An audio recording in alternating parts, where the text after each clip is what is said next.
Hi everyone, I'm Evelyn and today I made this video for you to share with you some of my own learning experience. And first I want to share with you the early learning memory of my own. I think it's a period of time that I studied with my grandfather because my grandfather he used to be a math teacher in my hometown. At that time I was a student in a primary school. So after school, I will come to my grandfather's home and ask them for some help. Because as a teacher, he's good at explaining the confusing principles or to teach students some questions. But the interesting thing is, at the same time, he played a role of grandfather. So at the most of time, he taught me the math questions with a lot of interests. And so I do earn a high degree in my class because, with his explanation of the principles, I think I can deal with the math with ease.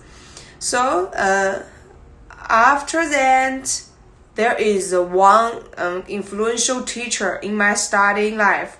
This is the head teacher of my senior high schools, Mr. G. Mr. G is really a gentleman because he always deals with things organized. And what impressed me is the thoughts or the attitudes of him towards education. Because for him, education is just not only teach the knowledge to students. It's not the real job of teacher. He thinks the most important thing is the teacher should help students to build a good personalities or to find the value of life.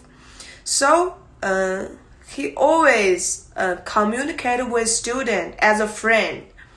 He will come to you and ask you how's going on with you and do you have anything you want to share with me? So, and at the same time, there is one sentence he once told me and I will never forget till nowadays, is that the only principle to judge a student is good or bad is not only degrees. The attitude of the student towards the teacher, towards the program is also very significant.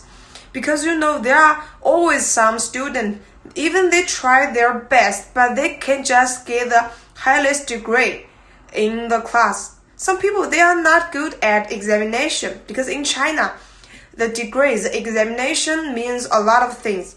But some people, they will get nervous or some other problems. So Mr. G will, have a very positive attitude towards the degrees.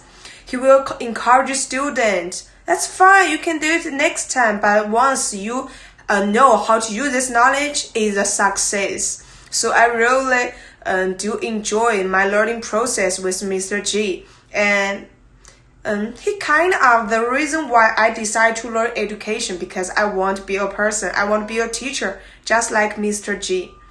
And the last one I want to share with you guys is a place where I learn mostly. I think is definitely the classroom. Because in China, we have a totally different educational system with Canada's. We use a classroom for the whole semesters. And every day we stay in the classroom for like 6 a.m. till 9 p.m. maybe. So every time we have class, the teacher will come to our classroom and with a textbook. And after course, the teacher will back to the office. So when we have some questions or we need to handle our homework, we will come to the office to ask for the teacher for help. But after that, we just back to our classroom. So this is a place where I spend maybe more than the time that I spend in my home. The place I learn, I discuss, and I make some friends. But I love the time that I spend in classroom because I grew up, in education and in some other things. And that is my share with you today. So see you soon.